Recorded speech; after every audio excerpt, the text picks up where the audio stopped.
In my past life, my own family actually hired someone to take me out so they could snag my billion-dollar lottery jackpot. But this time around, I got reborn right on lottery day. I can still hear my Aunt Sylvia's voice as she was talking about what they'd do with the money. If only that money was for the family, she was saying. First, we'd set up your cousin with that downtown apartment he's been eyeing. Maybe get him that sports car too. And if that's not enough, well, you can chip in too. I just smiled and shoved the lottery ticket deeper into my pocket. Yeah, if I hit it big, I'll make sure my cousin gets everything he needs, I replied, my voice steady despite knowing exactly what would happen. Last time, I'd been so excited to share the news. Last time, I'd trusted them. Last time, they killed me for it. Aunt Sylvia had no idea I remembered everything. The bitter taste of the poisoned tea, the way Uncle Martin watched me collapse on the living room floor, how they both stared as I gasped my final breaths. All so they could claim my winnings as next of kin. But fate gave me a second chance, and this time I wasn't about to waste it. This time the money would be mine, and they'd never even know I had it. They only call when they need something from me, money, usually. But this time around, I wasn't playing their game. I had the winning numbers memorized and a plan that would change everything. See, getting the money wasn't the hard part. Living with the knowledge that the people who raised me would murder me for it, that's what keeps me up at night. But I'm not that naive girl anymore. This time, I'm 10 steps ahead. I'm going to get my billions, disappear from their lives, and leave them with nothing but regrets. The funny thing about Rebirth is how it changes you. Death has a way of making you see people for who they really are. And my dear uncle and aunt, they're about to learn that messing with me was the biggest mistake of their lives. Aunt Sylvia had called just as I finished my shift at the corner cafe. It was the usual drill. Sob stories about bills, my cousin's needs, and how they were practically dying without my help. I'd been their financial punching bag since college, handing over chunks of every paycheck because they'd sacrificed so much to raise me after my parents died. Emma, we need to discuss the house situation, Aunt Sylvia was saying, her voice sickly sweet. The heating's busted again, and your cousin's coming home from grad school soon. His room needs renovating. In my past life, I would have immediately offered my savings. This time, I played dumb. Oh, that sounds expensive. The cafe cut my hours last week, and I'm barely covering my own rent. We took you in when no one else would, she snapped, the sweetness evaporating. The least you could do is help family. I bit my tongue. They hadn't taken me in. They'd gotten a fat insurance payout from my parents' death and monthly checks for my care, until I turned 18. Money that never seemed to benefit me. I'll see what I can do, I said softly, hanging up before she could demand a specific amount. I checked my wallet. Exactly $200 left after paying my bills, and tomorrow was lottery day. The Mega Billions jackpot had hit $1 billion, just like last time. I knew the winning combination by heart. 715, 2340, 859 with Mega Ball 12. Numbers that had changed and ended my life. Last time, I'd gone straight to their house after winning, bursting with excitement to share the news. Uncle Martin had poured me that celebratory tea while Aunt Sylvia called my cousin. By midnight, I was dead from what they claimed was a tragic allergic reaction, and they were planning how to spend my money. I shuddered at the memory of my own death, the burning sensation as the poison spread through my body, the way they watched, not even pretending to call for help. This time would be different. On lottery day, I bought my ticket early, carefully marking those fateful numbers. Then, I went home to my tiny apartment and waited for the drawing. When the numbers flashed on my TV screen, exactly as I remembered, I didn't scream or dance like last time. I just calmly folded the ticket and placed it in a sealed envelope inside my locked desk drawer. My phone rang almost immediately. Emma! Aunt Sylvia's voice was shrill with excitement. Did you get a lottery ticket? They just announced someone in our area won the billion-dollar jackpot. Of course, they knew I bought tickets regularly. It was one of the habits they used to mock me for wasting money. Now they were fishing to see if I'd hit the jackpot again. No luck, I lied smoothly. I was too busy working extra shifts to bother this week. The disappointment in her silence was palpable. Oh, well, someone out there is certainly lucky. Very lucky, I agreed, unable to keep a small smile from my voice. Anyway, I wanted to let you know I can only send $50 this month for house repairs. She started to protest, but I cut her off. I've got to go. Early shift tomorrow. Love you both. I hung up and leaned back in my chair, heart racing. Phase 1 complete. I had the winning ticket and they had no idea. Now came the tricky part. I needed to claim the money without them finding out. Last time, I'd gone public with my win, face splashed across every local newspaper. This time, I contacted the Lottery Commission first thing in the morning and arranged to claim my prize anonymously through a trust. I met with an attorney who specialised in sudden wealth, not the one who had supposedly helped my aunt and uncle settle my affairs after my death. This time, I chose a sharp-eyed woman with a reputation for discretion. $1 billion, she said calmly when I presented the winning ticket. And you want complete anonymity. Absolute secrecy, I confirmed. My family cannot know I've won. She raised an eyebrow but didn't question me. We'll set up a blind trust. Your name will never appear on any public record related to this win. As she outlined the process, I couldn't help but think about what my aunt and uncle would do when the winner was announced as anonymous. They'd be furious, desperate to know who had claimed the prize they believed should have been theirs. 2 weeks later, I sat in the lawyer's office as she confirmed the transfer of funds, $435 million after taxes, taken as a lump sum. The funds are now in your new accounts, she said, sliding a folder across her desk. Diversified as we discussed. The trust paperwork is complete and your identity is protected. I'd secretly purchased a condo in a secure building downtown and already started the process of applying for a job in another state. As far as my aunt and uncle would know, I'd simply be moving for a better opportunity. That evening, Aunt Sylvia called again. Emma, have you heard? They still haven't announced who won the lottery. It must be someone local trying to hide it. Probably someone with something to hide. Her voice dripped with suspicion. Maybe they just want privacy, I said, keeping my tone light. $1 billion would attract a lot of attention. Family should share with family, Uncle Martin's voice suddenly boomed in the background. Only selfish people keep windfalls to themselves. I had to bite back a laugh at the irony. I suppose. Anyway, I have some news. I've been offered a job in Seattle, better pay, benefits. I'm taking it. The silence that followed was telling. They'd been counting on keeping me close, financially dependent on their approval. Seattle? Aunt Sylvia finally sputtered. But that's across the country. What about family? I'll visit, I lied, and I'll send money when I can. We raised you, Uncle Martin cut in sharply, after everything we've done. Which is why I need to stand on my own 2 feet, I interrupted. You've always wanted me to be successful, right? They couldn't argue without revealing their true feelings. Instead, Aunt Sylvia's voice turned honey-sweet again. At least come for dinner before you go. This Sunday, your favourite pot roast. My blood ran cold. Sunday dinner was how they'd lured me over last time, the night they'd poisoned me. I'd love to, I said, already planning to be mysteriously called into work at the last minute. Over the next month, I carefully extracted myself from their lives. Each time they invited me over, I had a convenient excuse. Each time they asked for money, I sent just enough to avoid suspicion, but mentioned increasing financial struggles. I sold most of my belongings, telling them I was downsizing for the move. Meanwhile, my new life was taking shape.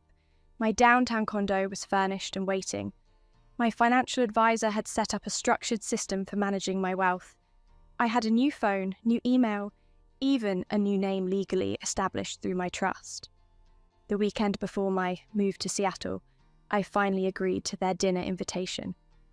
I had no intention of eating or drinking anything, but I wanted to see them one last time, to memorize the faces of the people who had once killed me for money. I arrived at the familiar suburban house, the home they'd raised me in after my parents' accident, the same house where I died. Emma! Aunt Sylvia pulled me into a tight hug. She was wearing her pearls, the ones she only wore for special occasions. "We've missed you so much." Uncle Martin clapped me on the shoulder, his large hand lingering uncomfortably. "Job all set up in Seattle?" "Everything's arranged," I said, stepping past him into the house. The living room was exactly as I remembered it from my last night alive. The floral couch, the antique coffee table, the fireplace where they'd burned my purse and phone after I died. "I made tea," Aunt Sylvia said, gesturing to the china set on the coffee table. My tea had been poisoned last time, something tasteless that had paralysed me before stopping my heart. "Actually, I brought my own drink," I said, pulling a sealed water bottle from my purse. "Doctor's orders. I'm on a new medication." The flash of annoyance in her eyes was unmistakable, but quickly masked. "Of course, dear, your health comes first." Throughout dinner, they probed for details about my new job and apartment in Seattle. I fed them carefully crafted lies. A mid-level management position, a modest apartment with a roommate, nothing that would suggest sudden wealth. "And will you still be sending money for the house repairs?" Uncle Martin asked bluntly over dessert. "Martin," Aunt Sylvia scolded, though I knew it was just for show. "It's a fair question," he insisted. "Family supports family." I gave them a regretful smile. "I'll have to see how my budget works out in Seattle. The cost of living is much higher there." His face darkened, but Aunt Sylvia quickly changed the subject. "At least you'll be making something of yourself, dear.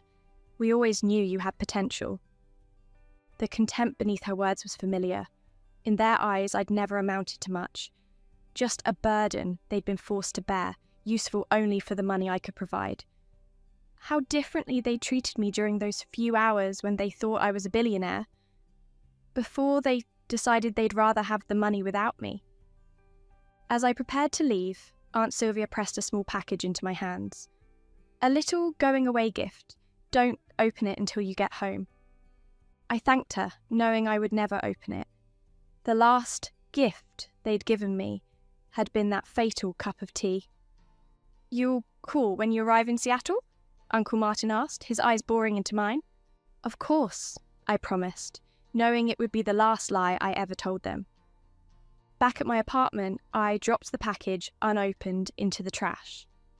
Tomorrow, Emma Parker would disappear, and Alexandra Bennett, billionaire with a new identity, would begin her real life. My last act as Emma was to schedule a sizable transfer to their bank account, $50,000, to be delivered a week after my move. Enough to make them think I'd been hiding some money all along, but not enough to suggest anything close to the jackpot. Enough to make them regret how they treated me, but not enough to make them suspicious about the lottery. A parting gift and a final goodbye from the niece they'd once murdered. 6 months later, I sipped champagne on the balcony of my penthouse in Manhattan, about as far from Seattle as I could reasonably get. My financial empire was growing steadily under careful management.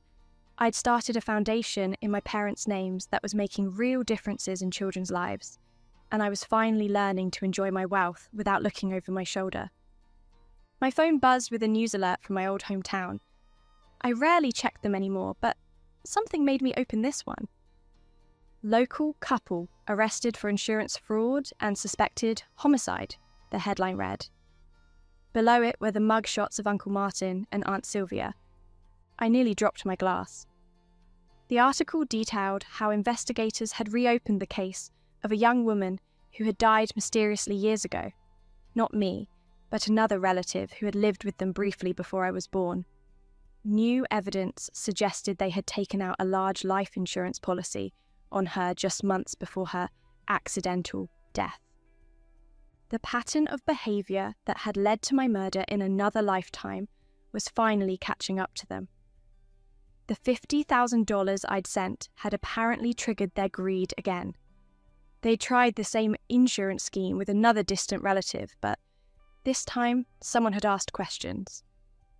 I set down my phone and looked out over the city lights. They would never know that their greatest victim had not only survived but was thriving. They would never get their hands on my money or hurt me again. Sometimes justice works in mysterious ways, across lifetimes even. I raised my glass in a silent toast to second chances, and the sweet taste of a revenge served so cold they'd never even know they'd been served. The foundation I started grew faster than I anticipated. The New Beginnings Foundation became known for funding innovative projects that helped orphan children and victims of financial abuse. No one connected Alexandra Bennett, the reclusive philanthropist, with Emma Parker, the unremarkable girl who had supposedly moved to Seattle and fallen off the grid. I kept tabs on my aunt and uncle's case from afar. They were convicted not only of fraud, but of the murder of that distant relative from years ago. Physical evidence from that old case combined with their suspicious pattern of gaining financially from family tragedies sealed their fate. They would spend the rest of their lives in prison, never knowing how close they'd come to getting away with another murder. Mine. I sometimes wondered if my cousin knew what his parents had done. He'd never been particularly kind to me, always treating me as competition for his parents' resources rather than family. After their arrest, he tried to cash in on their notoriety with tell-all interviews about growing up with monsters, conveniently omitting how he'd benefited from their schemes. About a year into my new life, I received a strange email forwarded through layers of privacy protection. It was from my cousin, somehow directed to Alexandra Bennett, the philanthropist. "I believe we have common interests," it read. "I have information about the Parker family that might interest your foundation's work on financial predators. My parents, Martin and Sylvia Parker, perfected techniques your research team should know about. I'm willing to share everything for appropriate compensation." My blood ran cold. Had he somehow figured out who I really was?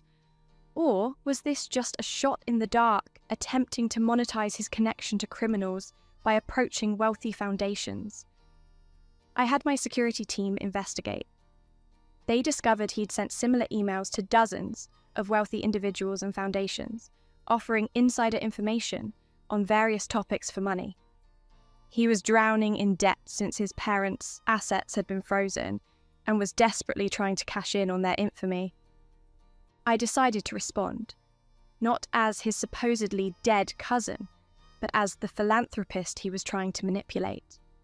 "Mr. Parker," I wrote, "the New Beginnings Foundation appreciates your offer but cannot offer compensation for such information.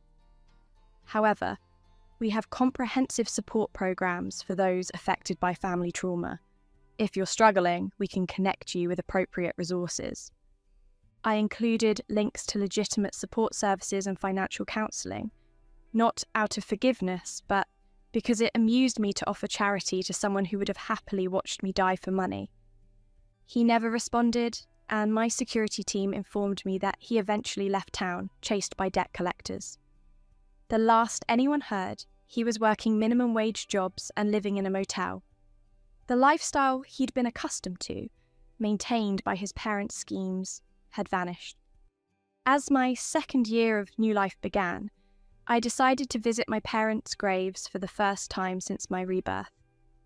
I flew privately to a small airfield near my hometown and drove a nondescript rental car to the cemetery, wearing a disguise subtle enough not to attract attention, but sufficient to prevent recognition. The quiet cemetery was empty that Monday morning. I found their side-by-side headstones easily, maintained and with fresh flowers. The groundskeeper explained that an anonymous donor had arranged perpetual care for the plot. In my previous life, I had set that up just before I died.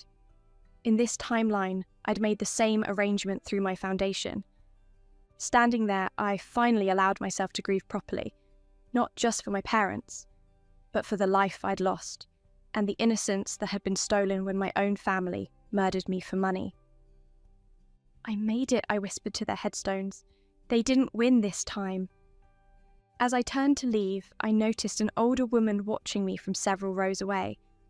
There was something familiar about her, the local librarian who had been kind to me as a child, always slipping me extra books when my aunt and uncle weren't looking. She had been one of the few adults who had shown me genuine kindness. For a moment, I feared she'd recognize me despite my disguise, but she simply nodded respectfully, one mourner acknowledging another's grief, before turning back to tend a grave of her own. That evening, back in my Manhattan penthouse, I made a decision. I would stop looking backward. The aunt and uncle who had killed me were paying for their crimes. My cousin was facing the consequences of his entitled life. Justice, in its own way, had been served. It was time to truly begin my second chance at life. I established a scholarship in my old name, the Emma Parker Memorial Scholarship for orphan students pursuing education. It was my way of acknowledging the girl I had been while embracing who I had become. The official story was that it had been endowed by an anonymous donor who had known Emma before she disappeared. Months later, I received a pile of thank you letters from the first recipients. Reading their stories of overcoming loss and finding hope reminded me of my own journey. Many mentioned that, while researching the scholarship's namesake, they'd found almost nothing about Emma Parker, just that she had been orphaned young, raised by relatives, and vanished after moving across country for work. She had left no mark on the world. But Alexandra Bennett was making that mark now, with every child helped and every life changed. My financial advisors continued to grow my lottery winnings into an even larger fortune. I developed a passion for sustainable investing and began funding green technology startups that promised to change the world for the better. Money that my aunt and uncle would have wasted on status symbols and short-term pleasures was now powering innovation and progress. 3 years after my rebirth, I finally allowed myself to date again. I met Julian at a charity gala, a brilliant architect with kind eyes who knew me only as Alexandra, the somewhat mysterious philanthropist. When he asked about my family, I told him a version of the truth, that they were gone, and I had made my own way. On our 5th date, walking through Central Park as autumn leaves fell around us, he asked more deeply about my past. "You never talk about your life before New Beginnings Foundation," he said gently. "I know there's more to your story." I considered how much to share.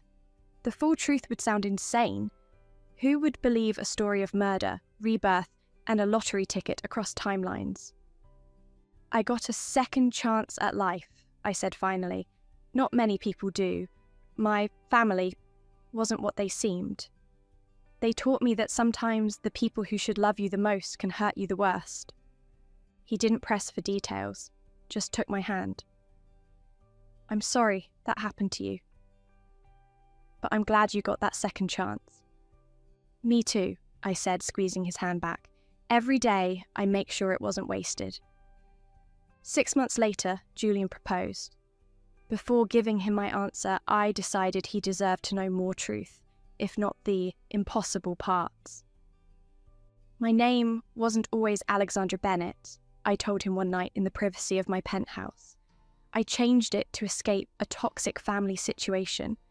They would have killed me for money if they'd had the chance." I shared a version of my story that omitted the supernatural elements, that I had won a significant sum of money and realised my aunt and uncle were planning to harm me for it. So I had claimed it anonymously and disappeared. Julian listened without judgment. When I finished, he took both my hands in his. "Alexandra, Emma, whatever name you choose, you're the woman I want to spend my life with. You survived, you thrived, and you've used your pain to help others. That's who you are to me." I said yes. Our wedding was small and private, attended only by the genuine friends I'd made in my new life. As I spoke my vows to Julian, I felt truly free of my past for the first time. No more looking over my shoulder, no more nightmares about poisoned tea. A year later, I gave birth to our daughter. We named her Hope, because that's what my second chance had given me. As I held her in my arms, I made a silent promise that she would grow up surrounded by genuine love, not the counterfeit version my aunt and uncle had offered. Sometimes I still think about my first death. The shock and betrayal I felt as I realised the people who raised me had murdered me for money. But those thoughts come less frequently now. Instead, I focus on the foundation helping children like I once was, on my growing family, and on the future I've built from the ashes of that past life. The billions I won changed everything, not just materially, but by showing me who my family truly was, and giving me the chance to create something better. Money doesn't buy happiness, but in my case, it bought me time. Time to live the life that had been stolen from me. And that second chance? It's worth more than all the lottery winnings in the world. 5 years into my second life, I received news that Uncle Martin had died in prison. Aunt Sylvia followed just months later. Their deaths made barely a ripple in the news. A small article noting the passing of the insurance fraud killers, who had died without ever confessing to their crimes. My cousin attempted to contact me again, or rather to contact Alexandra Bennett, this time claiming to be writing a book about surviving a legacy of family crime and seeking an endorsement from my foundation. My assistant politely declined. As for me, I continued to build my life, raising my daughter, working with my foundation, and expanding our family when we welcomed a son 2 years later. Julian's architectural firm flourished, designing sustainable buildings across the world, many funded through my investments. On the 10th anniversary of my rebirth, I visited my hometown one final time. The house where I had grown up and died had been sold after my aunt and uncle's arrest. It had been renovated beyond recognition by the new owners, all traces of my past erased. I stood across the street for a few minutes, watching a young family playing in the yard where I had once felt so alone. Then, I turned and walked away, leaving the past behind for good. That evening, I attended the gala, celebrating the 10th anniversary of the New Beginnings Foundation. We had helped over 10,000 children by then, providing education, housing, and mental health support to those who, like me, had lost their families or escaped toxic ones. As I took the stage to give my speech, I looked out at the room full of supporters, beneficiaries, and my own family sitting in the front row. Julian held our daughter on his lap while our son, still a toddler, played quietly with a toy. 10 years ago, I began, I got a second chance at life. I had lost everything, or so I thought. What I discovered was that sometimes we need to lose everything to find out what we're truly capable of building. I didn't mention the lottery or my past life's murder. I didn't need to. The message was universal. Life can give you second chances if you're brave enough to take them. After the applause died down and we were back home, Julian found me on the balcony, looking out at the city lights. "Penny, for your thoughts?" he asked, wrapping his arms around me from behind. I leaned into his embrace. "I was just thinking about luck. Everyone thinks winning the lottery is the luckiest thing that can happen to someone." "And you don't?" I turned to face him, taking in his kind eyes and the life we'd built together. "No. The luckiest thing is getting a second chance to live the life you were meant to have all along." He kissed me softly. "Well, I'm grateful for whatever brought you here." Later that night, as Julian slept beside me, I thought about the strange journey that had brought me here. From death to rebirth, from betrayal to true love, from a family that valued money over my life to creating one based on genuine love. The $1 billion had been just money. The real wealth was what I'd done with my second chance. And as I drifted off to sleep, safe in the knowledge that I was exactly where I was supposed to be, I wondered if somewhere out there, another soul was getting their own second chance to rewrite their story. I hoped they'd make it count, just as I had.